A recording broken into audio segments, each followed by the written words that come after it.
Ladies and gentlemen of the nation, what is going on, y'all? Your dude Sly here, and welcome back to another Sly Nation video. So, let's talk next-gen console news. Now, there was a bit of a drought here recently, but as history has shown, the dog days of summer typically are the worst, for any kind of gaming news, period. However, September is when things start to pick back up, so we do not have that much longer to wait. However, in the last few days, a couple of leaked internal documents from Microsoft and Sony have shined a little more light into these beasts of a console.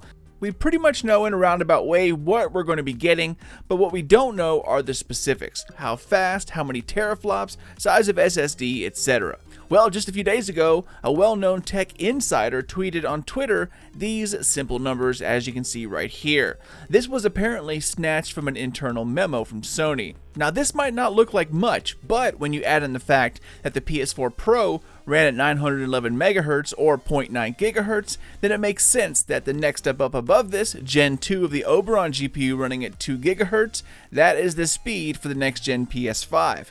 So to put that into somewhat of a comparison, that's up there above the latest NVIDIA RTX 2070 Super GPU.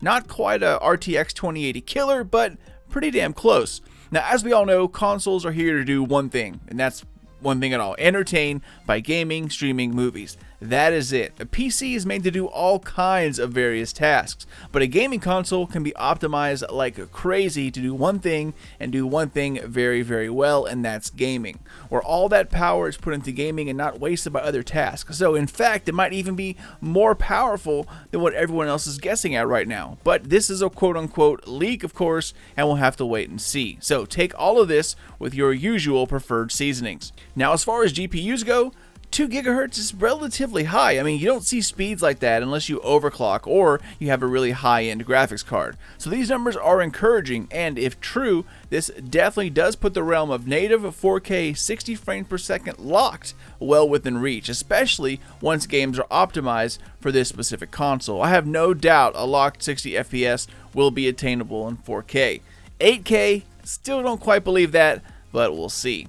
The best part about this is, in my opinion, what will happen at the lower end of the spectrum. At 1080p, we're going to see frames and load times like we have never seen before. 120 frames per second are well within reach at 1080p, and I think that's where these next-gen consoles are going to shine. Okay, so as we move on here, there is even more news to talk about, and this one gets a little juicy: a possible reveal date.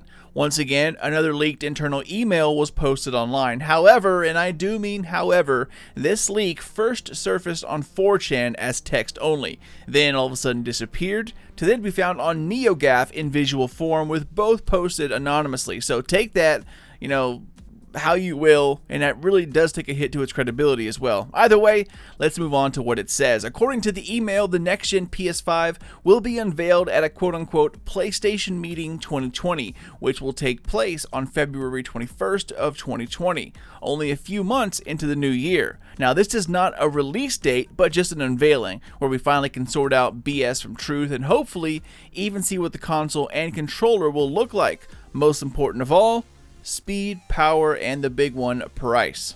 For example, the closest GPU sold right now that matches up to the power and speed of the leak above is one of the higher end RTX cards, between the RTX 2070 Super and below the RTX 2080, which, a card like that is over $700 just for the GPU. However, we have to remember that Sony is opting for an APU, which puts the CPU and GPU chips all on the same board, so it could save some money that way. Once again, guys, these are all leaks, but if they are true, then we have a powerful high-end RTX level next-gen PlayStation coming to us, and that's going to be unveiled on February 21st of next year at a PlayStation event. So we will see if it all comes true. But for now, that's about it, guys. Just a quick video keeping you all up to date on the latest next-gen console news. Now, not really a lot of news by way of Xbox right now. However, if anything does pop up, I got you covered. And that goes for the PS5 as well. Anyways, I'm out of here, y'all. As always, thank you all so much for not only watching, but for supporting Sly Nation. There are a ton of choices out there, and it's awesome that you choose to watch me. So thank you, guys. If you're new to my channel, then welcome, my friend. Subscribe for lots more next-gen console news and tons of gaming videos where I cover Cyberpunk, Destiny 2, Anthem, and many, many other open world and RPG games. spank that thumbs up, but only if you enjoyed yourself. And if you plan on getting these next-gen beasts, let me know down in the comments on just how much your top dollar would be if you're going to buy one. Like, would you buy it if it's $800? Would you buy it if it's $600, $500? Let me know down below, because I'm really curious to see what you guys have to say.